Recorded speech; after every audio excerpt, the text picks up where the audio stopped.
چہرے یا جسم پر دانے یا نشان اور دبے کی وجہ میرے محترم بھائیوں، چہرے پہ اگر کسی کے بھی داغ ہے، دبا ہے، ایکنی ہے، پمپل ہے، فریکل ہے، بلیک سرکل ہے، بلیک سپاٹ ہے، چھائیاں پڑی ہوئی ہیں، کوئی دوائی نہیں، کوئی دوائی نہیں۔ کیلا لو، کیلا اتنا سا کیلا لو، ایک کیلا لو، تین حصے کھا جو، ایک حصہ چھوڑ دو، اس ایک حصے کو میش کر لو، اس کو نرم کر لو، برش کے اوپر لگاؤ، اس سے دانت صاف کرو۔ رات کو کیلے کے ساتھ دانت صاف کرو۔ رات کو کس کے ساتھ دانت صاف کرنے ہیں؟ جتنے دانتوں کی بیماریاں ہیں، واللہ ایک بات سمجھ لو، یہ داغ، دبے، ایکنی، یہ جتنی بیماریاں نا فیس کی، یہ آپ کے خون کے گندے ہونے کی وجہ سے آتی ہیں۔ اور خون گندا پتہ ہی کب ہوتا ہے؟ جب آپ کا کھانا ہضم نہیں ہوتا۔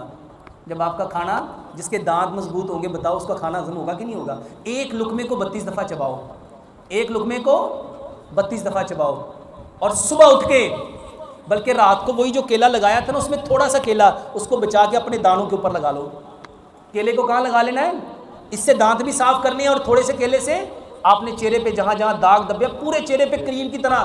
میرے بھائیوں، جو کیلا لگائے گا کیلے کی طرح گورا چٹا ہو جائے گا، کر کے دیکھ لو۔ واللہ یہ جو لوگوں کو تدری ہوتی ہے نا، چنبل ہوتی ہے، اس کا بہترین علاج ہے یہ کیلے کے زخم کے اوپر، خارش کے اوپر کبھی لگا کے دیکھو، اور اس کے ساتھ لمبا سجدہ کرو۔ لمبا، جب آپ لمبا سجدہ کرو گے، سارا خون کدھر آئے گا؟ آپ کے چہرے کے اوپر آئے گا، تو لمبا سجدہ کرو۔